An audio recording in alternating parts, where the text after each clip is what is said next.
आणि या ठिकाणी बघू शकता जुगाड लावून काम केलं होतं आपण ड्रम घेऊन एसी सर्व्हिस केली या ठिकाणी आपण मागे बनवते एसी पहिला गॅस नाही था या ठिकाणी आपण एअरपोर्ट मध्ये मोटर काढली होती ते एक्सेल मध्ये भेटली आपल्याला या ठिकाणी बघू शकता सेम टू सेम मोटर आहे। Hey guys welcome back to माझ्या मित्रांनो, आता सकाळ सकाळी कस्टमरच्या घरीच पोहोचले म्हणजे गोडाऊनच्या ठिकाणी पोहोचलेलं आहे आणि आपली डॅकिंगची मशीन आपल्याला त्या ठिकाणी बंद पडलेली आहे ती चेक करायची आहे। तर जाऊया चेक करण्यासाठी। आता चला त्या ठिकाणी आता आपल्याला एसी सर्व्हिस करायची मित्रांनो। याच्यामध्ये या एसीमध्ये गॅस पण कमी आहे आणि आपण सर्व्हिस करून घ्या आणि बघू शकता प्रॉपर सर्व्हिस करून घेतो आपण फॅन काढून आणि त्या ठिकाणी बघू शकता आकलेच एकदम कॉईलला एकदम प्रॉपर सर्व्हिस करून घेतोय।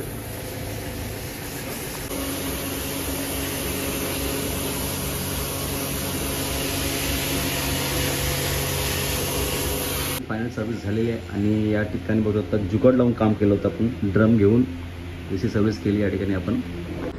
काहीच आता आपण आलो एअरफोर्समध्ये आणि एअरफोर्समध्ये या ठिकाणी आपल्याला आता एक एसी खोलून बघायचे आहे आणि एक एसी प्रॉब्लेम आहे की आउटर चेंज करायचा आहे आणि एक एसीमध्ये प्रॉब्लेम आहे ते मोटर चेंज करायचं आहे। आता जाऊया आतमध्ये, मग दाखवू शकत नाही मी आतमध्ये काय चालतं काय नाही, त्याच्यामुळे आमचा मोबाईलमध्ये या ठिकाणी जप्त होतो गेटवरतीच। मग दाखवीन बाहेर आलं तर मग सांगेन काय काय आपण या ठिकाणी केलं ते। एअरफोर्समधून आपण आता मोटर खोललेले आहे, दिका जरा काही स्कॉपने मोटर आता विंडो एसीची मोटर आहे। आता हे बघू रिपेअर राहायचं ठीक, नाहीतर आहे आपण एक्सचेंज करू।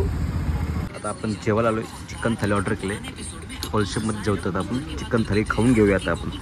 या ठिकाणी आपण एअरपोर्टमध्ये मोटर काढली होती ते एक्सेल ॲपमध्ये भेटली आपल्याला या ठिकाणी बघू सेम टू सेम मोटर आहे, तेव्हा चालूमध्ये मोटर आहे आणि देऊन आपल्याला ती मोटर भेटणार आहे।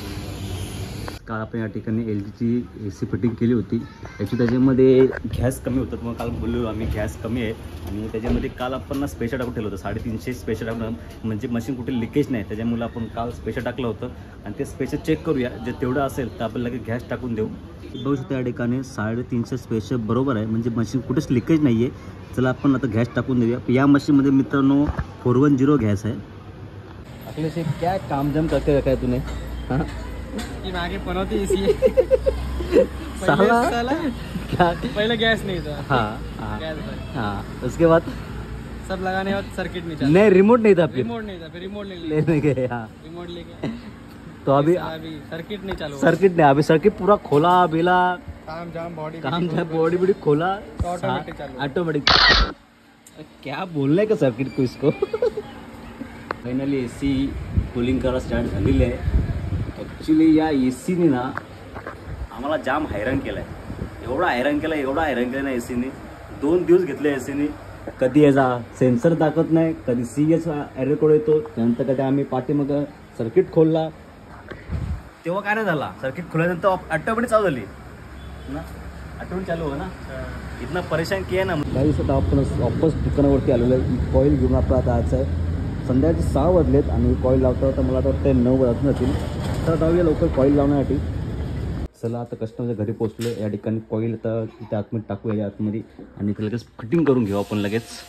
काहीच इंडोर आता फायनल आपण झालेलं बघू शकता, कॉईल लावून टांगलेलं आणि नंतर टाईट करून ठेवलेलं आहे आणि आता पाठीत जाऊया। पाठीमागे आपण या ठिकाणी आखले असता गॅस भरतोय। या एसीमध्ये मित्रांनो 22 नंबरचा गॅस आहे, हे बघता हा कॅन येतो, कॅन पण येतो, बाटलीमध्ये पण येतो, पण आपण कॅनमध्ये आणलं आहे बघू त्या ठिकाणी। आता आखलेस पाठीमाग गॅस भरतोय, एसीमध्ये गॅस टाकून झालेले आहे आणि एकदम प्रॉपर कूलिंग करते एसी बघू शकता या ठिकाणी। चला गाईस मी आता आलं घरी आणि अखिलेश पण घरी सोडलं आणि या ठिकाणी खूप काम केलं, काम जास्त नव्हतं पण धावपळ इकडे तिकडे धावपळ करू, ऊन जाम लागतो त्यामुळे दमलो होतो। चला आता गाईस मी या ठिकाणी ब्लॉग एंड करतो, तुम्हाला आवडलं तर लाईक करा, शेअर करा, चॅनल नवीन असाल तर नक्की सबस्क्राईब करा। चला भेटतो नेक्स्ट ब्लॉगमध्ये, बाय बाय।